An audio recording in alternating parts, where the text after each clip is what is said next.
বাংলাদেশের দুর্নীতি, চাঁদামুক্ত এবং সুশাসন প্রতিষ্ঠার জন্য আগামী নির্বাচনে কোন দলকে ক্ষমতায় দেখতে চান?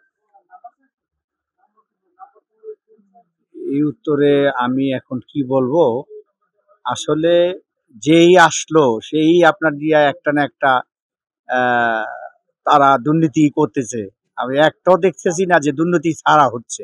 কারণ আল্লাহ যে আমাদের ভাগ্যে কি রাখছে সেটাই দেখার বিষয় এখন। কারণ কোনটা আসলে ভালো হবে আপনার এই প্রশ্নের বলতেছি যে এখন আমি চাইতেছি ইসলামিক দল যে কোনো একটা আসলে মনে হয় দেখতে চাচ্ছি। সবার খাওয়াই দেখলাম। এখন একটা ইসলামিক দল যদি আসে তাহলে হয়তো আমাদের জন্য আলহামদুলিল্লাহ মনে হয় তো দুর্নীতিমুক্ত হবে ইনশাআল্লাহ। ইসলামিক দলের মধ্যে জামাত ইসলামী আছে, ইসলামী আন্দোলন রয়েছে, আরো অন্যান্য দল এরা রয়েছে। যদি একত্রিত হইতে পারে তাহলে সবথেকে ভালো হয়।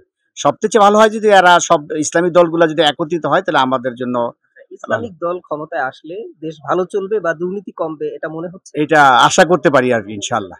কি কারণে মনে হয় ইসলামিক দল আসলেই তার দুর্নীতি করবে না? কারণ পাশাপাশি দেশ যে আমাদের আপনার যে আফগানিস্তান তো খুব ভালোভাবে চলতেছে। সেই হিসাবে আমি আমার দৃষ্টিকোণ থেকে আমি সেইভাবে বিবেচনা করতেছি আর কি। তো এইজন্য আপনি ইসলামিক দলকে সমর্থন করছেন, ইসলামিক দল আসুক। আমি ইসলামী দলকে আসুক এটাই আমি আশা করতেছি।